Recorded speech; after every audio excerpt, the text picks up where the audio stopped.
A Malay woman tested positive for the mosquito-borne virus Zika after visiting neighboring Singapore, where at least 115 people have been infected.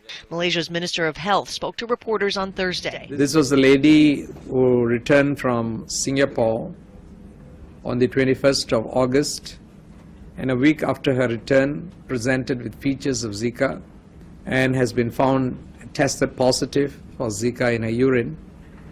And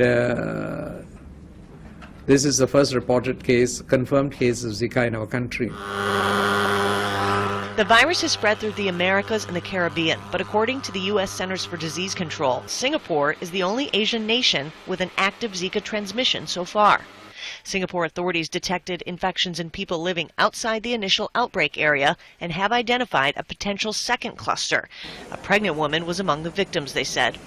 But for most people Reuters spoke with, it's not overly concerning. I think it's not as bad as SARS, that is very scary. For this, I believe it is curable.